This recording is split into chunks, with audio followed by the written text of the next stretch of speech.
NFL is back. Hi everyone, this is Spectator Sports. I'm your host Sebastian Fonseca. Before we get into breaking down major storylines in the games across week 1, we got to do a little bit of housekeeping. If you're new to Spectator Sports and you want to help us grow, reach a broader audience, please do us a massive favor, drop a like on this video, subscribe to the channel, really helps out with the YouTube algorithm. If you want to get my takes on the Thursday night game, Chiefs-Ravens, and then the Friday night game in Brazil, Packers-Eagles, those are already here on YouTube as well on TikTok. Links are in the description. And if you want to get further clips, we're going to post that here on YouTube and TikTok. And you want to enjoy this entire podcast as an audio experience, we got that too on Spotify. Links are in the description. Tyreek Hill was heading to Hard Rock Stadium on Sunday morning to prepare for warm-ups as the Miami Dolphins were hosting the Jacksonville Jaguars in their Week 1 regular season opener. En route to the stadium, Tyreek Hill was actually pulled over by the police, Miami-Dade County, and he was actually detained before he could even enter the stadium. And in that process, videos were surfacing on Sunday morning where you could see him being pinned down by multiple officers, face on the hot asphalt road. And it was a very interesting set of videos popping up. We saw it from passersby being posted on the internet. ESPN was reporting it. And thankfully, he was actually able to suit up for the game. But to break down actually what happened, I wanted to wait to formulate an opinion until we got the body cam video that was actually released on Monday evening. And looking at it, it's pretty clear that the officers were the aggressors in this. Yes, Tyreek broke the law. He was speeding. That's fine. I've gone over the speed limit countless times, and in that process I was given a ticket, sometimes a warning, whatever the case may be, and I moved on with my life. The officers did too. I do understand initially there was maybe some back and forth with the window being opened or not, but he did comply after a couple attempts to lower the window. But as the second attempt was being done, there was a other cop that was instigating the whole thing. He was clearly the aggressor, and he yanked Tyreek out of the car while the seatbelt was in. And Tyreek is still getting over, so it seems to be a knee surgery, so he has to kind of prop himself up according to his lawyers. And in the process, he was being yanked out, and then they're pinning him down. Multiple officers are on him. And later you see Calais Campbell is on the scene now. He saw the commotion. Also, Jonnu Smith, the tight end, also joined in as well.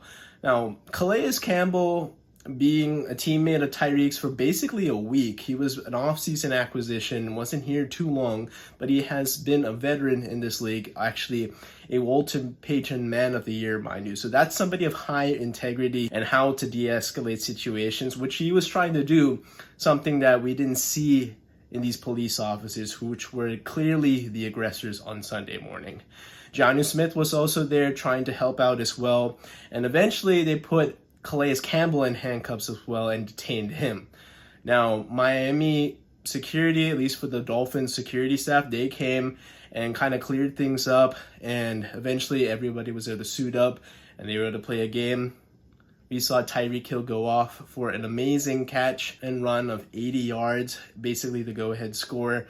And they did a mocking celebration where him and Jalen Waddle pretended that Jalen was the police officer arresting Tyreek earlier that morning, put him in handcuffs, and took him on his way after Tyreek scored the epic touchdown. Looking at this is another case where we're seeing some bad apples. I'm not saying all cops are bad at what they do. I think in this particular case, there was a group, and the initial officer, I really think he was doing his role. It was the second officer that was doing the yanking. He was saying, "I'm gonna bleeping break your window." Like, that's very aggressive tone. I don't think that's any way to de-escalate something that we've wanted to see out of cops, especially in recent times with everything going on. I mean, 10 years ago, we saw Paulo of the Atlanta Hawks. He was in an incident in New York where NYPD broke his leg and he ended up missing the rest of the year, kind of derailing the Hawks perimeter defense for that season. Now, thankfully, Tyreek is physically okay. No structural damage. He had a fantastic game. Probably some mental trauma that occurred after this makes sense. Absolutely should go to therapy or seek out help for whatever is his support group. He has the resource to do so. And then basically from there, let's see how this develops. But it's definitely something where we need to figure out what else went on in this. I really hope that the county, Miami-Dade County, does something more than puts this police officer on admin, which is the current state of things. There needs to be a detailed investigation from both sides. And for the accountability at this point, Tyreek and his legal team should look into suing this officer and Miami-Dade County Police Department, because this is something where he doesn't need the money. He's obviously a very rich man, but it's an accountability thing. As he said post-game interview, what if he wasn't Tyreek Hill? What if he was just another person of color, particularly a black man, being detained for what is a pretty simple process: speeding ticket, give the ticket, and away you go. But that's something where we're going to see how this situation unfolds. Many more layers are going to be unfolded in this process. The investigation is probably going to occur, but thankfully nobody is hurt in this process. But the resolution I hope that we can see in this matter is just accountability. Like I said, I want to see the individual cops that were part of this incident be named, and also once a thorough investigation is done, there are consequences of this, more than just being somebody being put on admin. Somebody should lose their job in this case, especially the second aggressive cop. And then I fully expect Tyreek's legal team to seek out legal repercussions, a lawsuit, and just hold everybody accountable for what happened on Sunday morning. Talking about the football though, Tyreek Hill, he was talking about how he was coming into this game pissed with this police matter, and he definitely took his frustration out on the Jacksonville Jaguars when the Jags were doing pretty much whatever they wanted in the first half. They got up 17-7, and their defense was doing really well. There was a couple times where Miami got into Jaguars territory, but they got stops, and they were up 17-7 going to halftime. In the third quarter, you get a punt, and the Jaguars are driving in the red zone, and you see Travis Etienne streaking towards the goal line. The only man left to prevent him from scoring is Javon Holland, the Miami Dolphins safety, and he did a great job with punching the ball basically at the last minute. You saw a similar sequence with the Cincinnati Bengals and New England Patriots in their game, a punch out towards the goal line, and Miami's able to recover. Even if it goes out the back of the end zone, it's still Miami's ball. But that really could have put the ice on this game. It would have been 24-7 late third quarter. I know Miami has an explosive offense, but that's not a lot of time to really make up that quick of a deficit. Nonetheless, immediately after, you see Tua launch it for Tyreek. He's able to outrun the entire Jags defense from an 80-yard bomb. Touchdown celebration was pretty poetic, I think, with the arrest kind of celebration with Jalen Waddle. Funny stuff. Miami was able to rally late. They got a couple field goals, a last-second 52-yard field goal from Jason Sanders to seal the win. And this was a game where they did not play that well, but thankfully their defense did a really good job in shutting out Jacksonville in the second half. Other than Devin Achane getting going from the receiving position, not a lot of ground production, but they didn't need it. It came out with the victory. They're going to face Buffalo coming into their building on Thursday night. Short turnaround there, but it's going to be a really exciting week 2 matchup between the Bills and Dolphins. Giants fans already came into Sunday afternoon pretty pissed off. On Friday night, they saw their former star running back scored 3 touchdowns for their arch rival, the Philadelphia Eagles, and he looks happy. He looks like he's flourishing already in Philadelphia. And you're stuck with Danny dimes. I put that in quotation marks because it has been anything but dimes. Emotional damage! Since signing this massive deal after the 2022 season, Daniel Jones has actually thrown more pick sixes than touchdown passes. That just put that into perspective. In the preseason, coming off of the ACL injury, he's trying to ease his way back into it against the Houston Texans. There was a terrible pick six that ends up being a indicative sign for the season opener because he did it again with Van Ginkel of the Minnesota Vikings for a pick six. Couldn't even execute a screen pass on the outside. Threw another red zone interception. And I don't know what was worse, the Giants' performance on Sunday afternoon or their uniforms. Because look at this. It looks like the helmets are kind of a knockoff Michigan look. And their jerseys look like a hockey sweater. And the pants, could not tell about the pants if that's their legs or was it just this weird tan color. I know it's their centennial anniversary. They brought in all their superstars from the past, Lawrence Taylor, Bill Parcells, Eli. But I mean, this is a team that has fallen from grace since their heydays in the Eli Manning days and even when Bill Parcells was running this team. This could be a long season for the New York Giants, the New York Football Giants. You're seeing Saquon flourish down the turnpike, and you're seeing your defense with 3 Pro Bowl caliber defensive linemen get absolutely shredded by Sam Darnold. Sam Darnold was hot to start off this game. He was like 10 for 10 in the first quarter, and I thought he played really well. His only interception was because his hand got hit. Can't really blame him on that. I think that's a protection thing, but this Vikings team kind of surprised us. Now it's against probably one of the worst teams in the NFL, but I thought the Vikings had a good start to the year. Getting back to the Giants, though, you got to think about 2 years ago when you were picking between Daniel Jones and Saquon Barkley. All Saquon Barkley wanted was a 3-year deal at about $12 million a year. I know that's more than most running backs, but think about the salary cap implications. Would you rather do that with Saquon Barkley, who I think is fairly established as a running back at that point? He had another Pro Bowl year. And Daniel Jones, who's been injured most of his career, when he is active and healthy, he hasn't been that great. He fleeced y'all into picking him over Saquon Barkley for a 4-year, $140 million deal. I think that's GM malpractice right there. We already saw their GM on the Hard Knocks offseason thing, and we talked about, and we saw John Mara, their owner, saying it would have been an absolute nightmare seeing him with the Eagles. Well, his nightmare came true.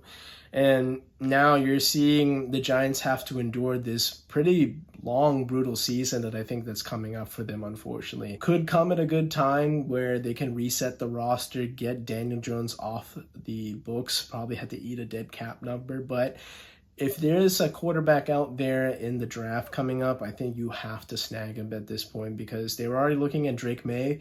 Couldn't really get the capital to slide up to number 3, and I think that's probably the better move. And now you get Malik Neighbors, who I thought had a pretty decent debut. You're working the defensive line, but I'm sorry, New York, it's going to be a long season for y'all. The late afternoon games was headlined by the Cowboys traveling to Cleveland to take on the Browns. Major headlines from the day was that Dak Prescott has a new contract. 4 years, $240 million, 231 guaranteed, which is more than the quarterback starting opposite him in Cleveland. Now, congrats to Dak. I think this is obviously something that was looming over the Cowboys' head coming into the offseason. They had CD, they had Dak. Now really the last thing is Micah, but that can wait till next year. We can worry about that. But they got their major cornerstones locked up, and now they can basically play free, which I think they did on Sunday afternoon. Early on, they had a lot of things that they did to set the tone. They got a stop early after giving up a good punt return to Cleveland, and Dak and the Cowboys went down the field, scored a touchdown. Dak took a shot from a blitz, but lofted up to Brandon Cooks. And pretty much the rest of it was done because the Cleveland Browns, particularly on offense, were totally inept. We knew that this was now the 3rd year after trading for this superstar quarterback from Houston. And He had a lot of talent. He had a lot of skills exploited and put on tape when he was in Houston. But after off the field issues and then a couple of injury plagued seasons in Cleveland, we're thinking, is he even worth this fully $230 million contract? We saw in this game in particular that this guy cannot operate Kevin Stefanski's offense. It is sailing balls several yards out of bounds. It is looking skittish in the pocket. He just cannot operate this offense. And remember, when he was in Houston, he was kind of a dual threat athlete. He could get out and run for first downs, run for long gains, and I haven't seen that since he joined Cleveland. Now, I do understand that on Sunday they were missing some guys on the offensive line, particularly at the tackle position, and that meant that Micah Parsons had some opportunity to go against backup, mediocre, below average offensive linemen. That's not easy for anybody, but this is the NFL. Remember, there are no legitimate excuses. The Cowboys had to deal with blocking Myles Garrett, the defending defensive player of the year. They did a pretty good job on him. The alarming thing is that even when Baker Mayfield, the guy that this guy from Houston replaced him, he managed to operate this Stefanski offense pretty well in year one. He regressed in year two, hence him getting shipped out.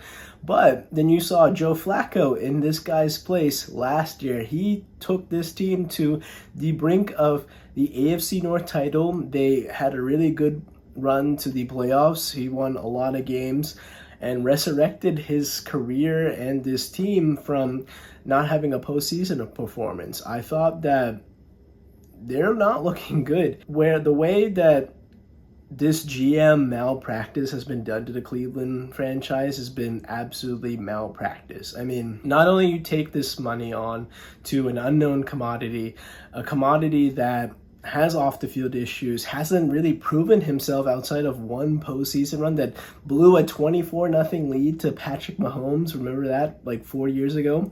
And now has injuries. Additionally, what happened with the restructuring here, right? Coming into this season, they restructured his deal and to open up cap space for this year. What are you doing with this cap room? Because that kills you on the back end. $72 million cap hit next year. It just continues to go up until 2026. Makes absolutely zero sense. Cleveland, why did you do this? Why did you sell your soul to what looks like to be the literal devil? I'm not even kidding. What has he done to warrant all this money? What is there to gain when you pay a man $230 million while also getting that money and turning it into bonus money so that's not affected when he's suspended for 11 games for doing inappropriate activities during massages? That's what happens when you deal with players who have these type of issues. This is the results you get. Well deserved, Cleveland, because I don't think there's any happy endings for either side in Cleveland. The Panthers come into this year under a new head coach after firing Frank Reich, and they're trying to salvage or fix the nightmare rookie year that Bryce Young had to endure with the Panthers last year. You make a couple moves and immediately right out of the gates, first pass of the season in 2024 is an interception. The Saints beat the Carolina Panthers 47-10, probably the ugliest game in week one. And I think the Saints defense is solid. I mean, Dennis Allen is a defensive-minded head coach, and they're playing at home, don't have a lot of expectations, and it's against a pretty bad opponent.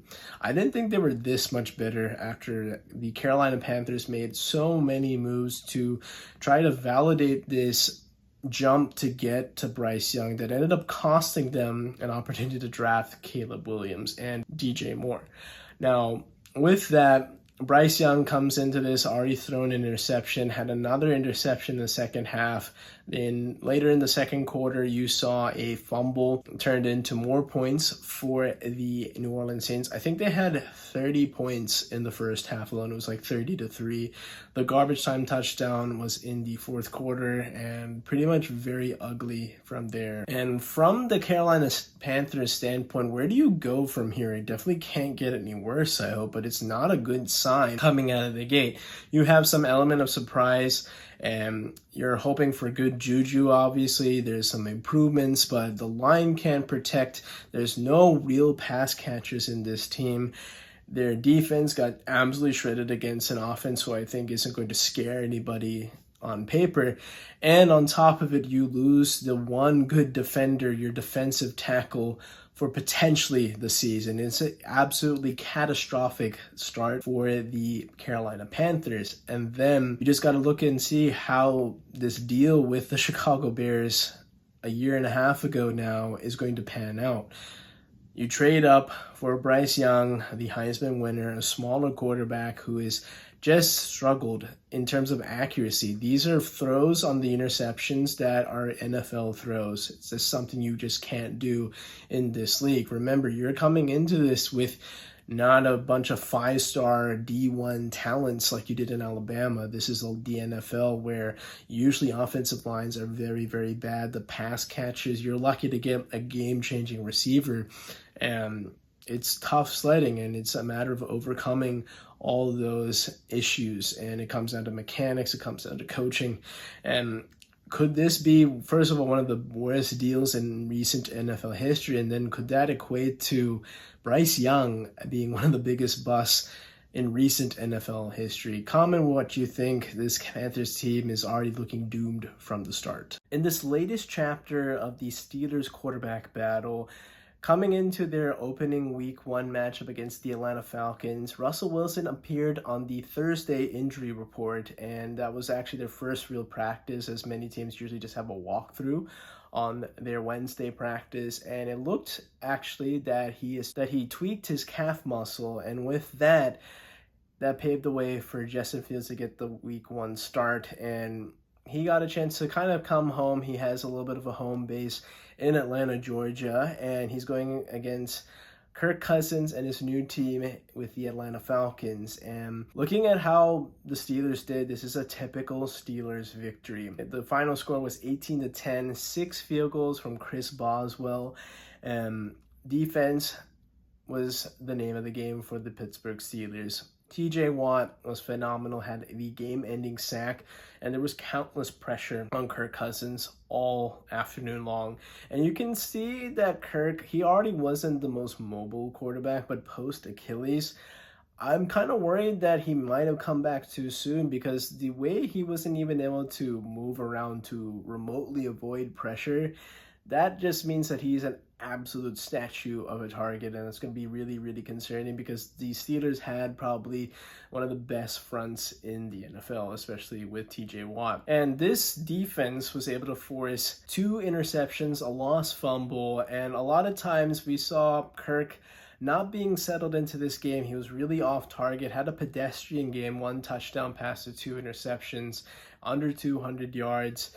And you didn't really see a ton from what I really expected from this Falcons offense. I know it's going to be a process, and they're going to have some tough outs, absolutely, but it's just not a good start right off the bat in Atlanta. You got to see Kyle Pitts be featured for a little bit in the red zone, but other than that, him and Drake London, I think, only combined for 50 yards. Bijan was probably the highlight offensively. He had like 68 yards, but still, that's nothing extraordinary. Again, it comes down to Kirk Cousins. Is he going to be able to deliver when the moments matter? Because he got this big deal. Atlanta is going with the veteran quarterback. Yes, they have an opportunity, but right off the bat does not look good for the Atlanta Falcons. Going to the Steelers side, Justin Fields, while he didn't put up gaudy numbers, he was efficient. He, I think, only had 6 incompletions in this game, was relatively efficient. He had a nice pass to George Pickens to set up a late first half field goal. I wish he could finish some drives off in the red zone. Absolutely, that's something you want to see, and he definitely missed some pretty easy throws. But for the most part, he wasn't really the reason why the Steelers won, but he also wasn't the reason why, if the Steelers were to lose this game, I couldn't really blame him. There was a couple times where he did use his legs when the opportunity presents itself. He didn't really seem to execute the 4th down QB sneak, but that was credit to Atlanta for jumping over the top to prevent that QB sneak from happening, to save the game, at least momentarily. And Now, going into week 2, Russ might have some more time to nurse that calf. But do you want to throw him in on the road against his former team? I just don't know if that's even worth the risk at this point. You probably at this point need to just start looking at what you have in Justin Fields. If he's able to continue to adapt, grow, and settle in, he could be your quarterback of the future. And at this point, it might be curtains for Russell West. And at this point, it might be curtains for Russell Wilson's career in the NFL. Talking about Caleb Williams, it was his debut against the Tennessee Titans.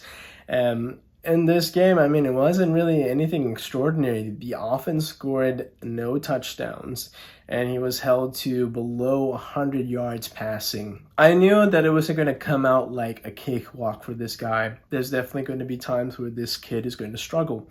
But definitely some times where he was trying to do a little bit too much, and this isn't USC, where you have a lot of time to dance and make this acrobatic throw toward the end zone. There was times where he took a really bad sack, he missed some throws. I know it's his debut, so there's a lot of pressure, there's a lot of hype behind it, but it was pretty underwhelming.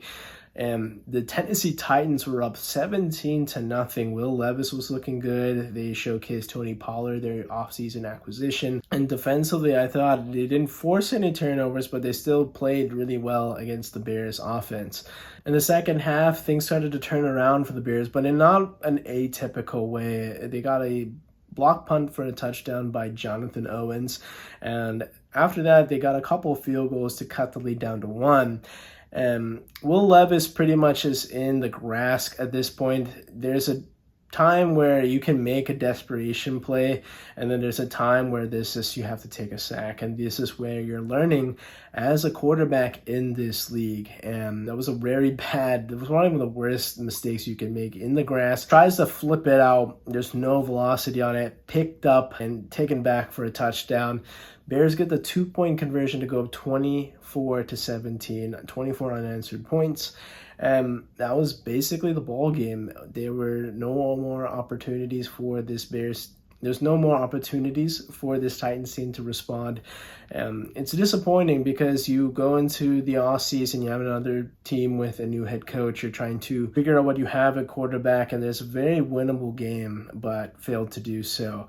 Definitely an underwhelming debut for Caleb Williams and the Bears, but still got it done. This is the first time a number 1 overall rookie QB was able to win the opener against an opponent for about 20 some years, I think since David Carr in 2002. So I like what the Bears did defensively after a shaky first half, but definitely coming next week against Houston is going to be a big test against CJ Stroud and how he was able to do in his rookie campaign next week on Sunday Night Football. Sunday Night Football, we got to see the Rams and Lions, and this is again Matthew Stafford's return to Detroit.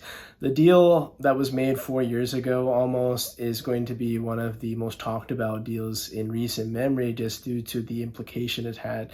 It gave the Rams a Super Bowl right off the bat, and it kickstarted the Lions rebuild. And I think what this could do for Detroit and what it's positioned them to do is potentially one of the better teams in the NFC, if not the entire league. They looked like a team ready now. There was times in this game that they could have let this lead slip away, and they ended up doing that, but they found a way to rally, and they're very complete, top to bottom in the trenches. They did that right. They have one of the best offensive lines in this league. Defensive line, Aiden Hutchinson got home in this game. They retooled the secondary. Jared Goff looked really good, and now I think the new toy in this offense is Jameson Williams. Jameson Williams is coming off of a couple years where kind of marred by injury in his rookie year when he tore his ACL in the championship game against Georgia. Right off the bat had a deep bomb in that season, but didn't look like his total self. And last year he had the gambling issue, missed a few games there, but still showed some flashes. And yet again, we saw a flash on Sunday night, a 52-yard touchdown strike from Jared Goff. So much speed in there, so much elusivity. And the sky's the limit with him being healthy, being that extra dimension, because with Sam Laporta and Amon-Ra St. Brown having kind of quiet games, the Lions offense still was humming at almost full capacity. And again, it starts up at front. They established a run first drive of the game. I think David Montgomery had like 7 carries and he was excellent. Jahmyr Gibbs is a guy that was great coming off as the change of pace guy. And this running back duo between Gibbs and David Montgomery, I think, is the perfect blend of power and speed.